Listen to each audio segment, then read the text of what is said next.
Hello friends, in this video we'll discuss the recent attacks on Ukrainians in Poland.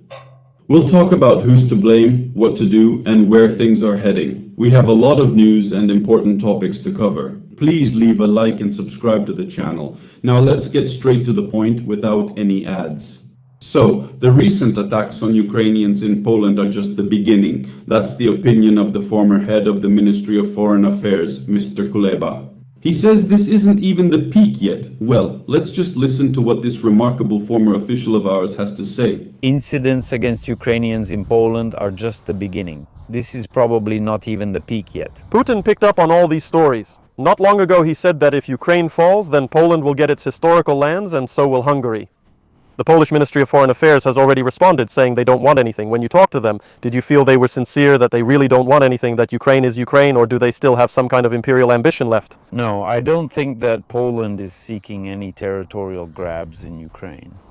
Orban would like to, but I would even be afraid to say it out loud.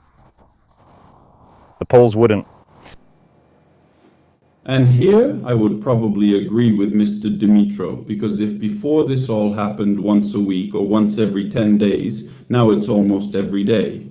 And that's just the beginning. The real trouble is yet to come. The news, my friends, is, I would say, quite telling, very telling.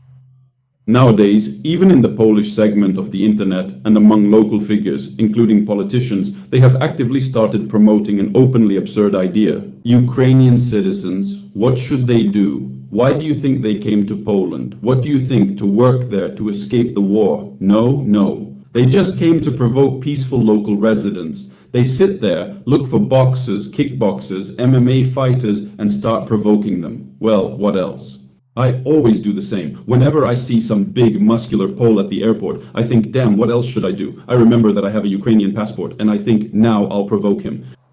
Of course, that's sarcasm. And the main tool of provocation, what do you think it is? How do you think we provoke the Poles? Just with an ordinary mobile phone? Well, of course, with the camera turned on. The scenario these propagandists paint is simply astonishing in its cynicism. As soon as someone pulls out a smartphone during a brewing conflict, they're immediately, almost deliberately, declared an undercover agent who is supposedly just out hunting some peaceful Poles. They say there's some secret instruction from the embassy that orders people to walk around and film. Walk around and film. Do you understand how brazen that is? It's not some aggressive thug provoking a conflict with his yelling rudeness or fists, but the victim, the one who turns on their phone, the phone. The logic here, honestly, is something else. Even Yaroslav the Wise has nothing on it. She's to blame herself because she was shouting loudly. Let's break this down from a standpoint of strict common sense. Where did these secret instructions even come from in the first place? And it all started when the Ukrainian embassy in Poland issued a completely standard routine document for its citizens.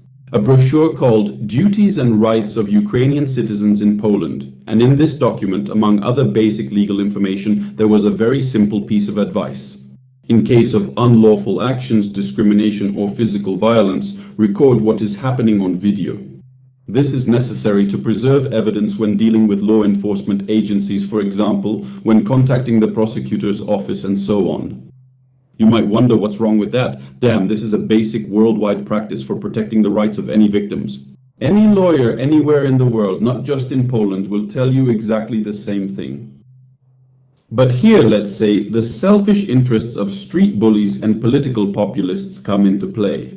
Certain schemers and hype seekers take this advice, pull it out of context, and, foaming at the mouth, turn it into some kind of universal conspiracy. Ukrainians are accused of provoking conflicts, and here begins the classic nasty shifting of blame from the guilty to the innocent.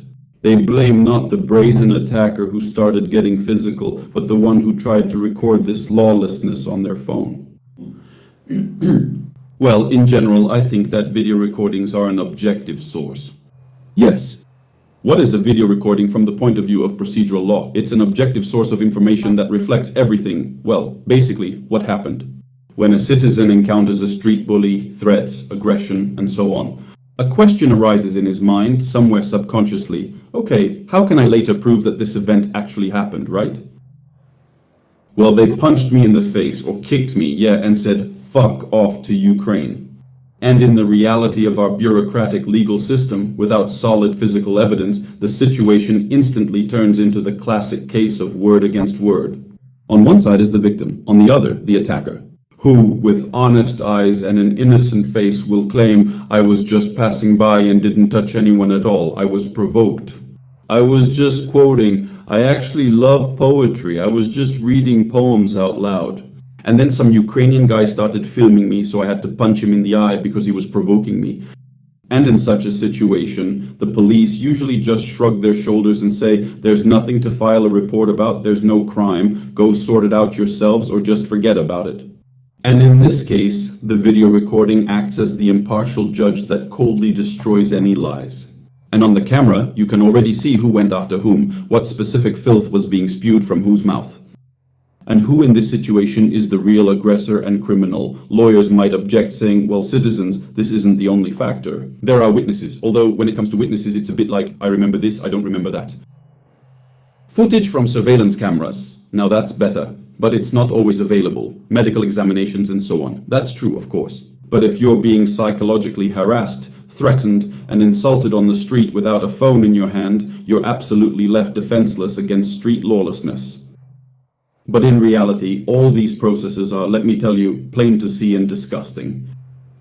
We talked for a long time about the city of Bielsko-Biała, where an elderly man on a bus launched a verbal attack on a Ukrainian girl just because she, can you imagine, dared to speak Ukrainian, her native language.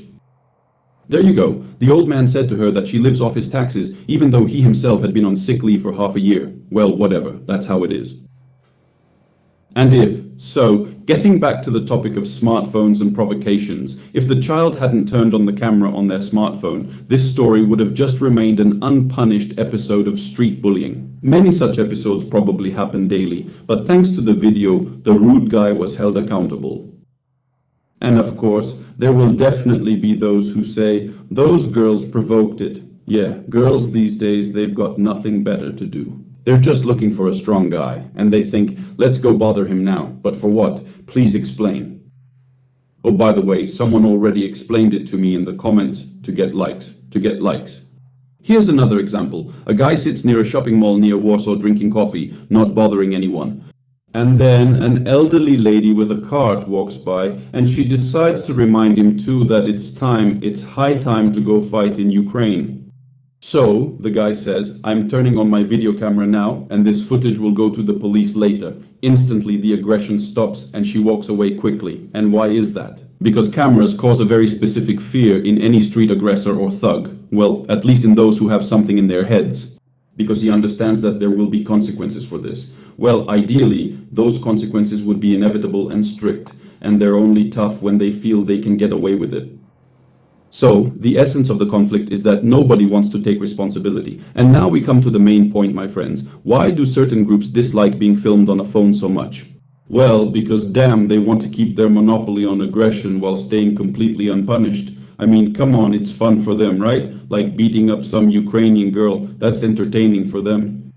Exactly, and in their ideal world, the victim should quietly stay silent, play the role of a punching bag, just take it, and have no means of protection. But imagine when the victim refuses to accept it. He pulls out his device, records the offense. Well, of course, the whole scheme falls apart. The recording goes online, public outcry rises, the police can no longer sweep the case under the rug. That's it. Those who bully others on the street don't want to be held accountable under the criminal code. They're naturally cowardly. Well, maybe they can write something nasty in the comments, right? By the way, pay attention to the comments now. Well, they can also bully a child or a mom with a stroller. Yeah, things like that. That's what they can do. So anyway, friends, I want to ask a question. And why has such a nasty social situation developed, where a person has to do the work of both their own cameraman and their own evidence gatherer just to confirm, yes, I was attacked? That's when all these planted stories start about provocations, scripts, and intelligence agents.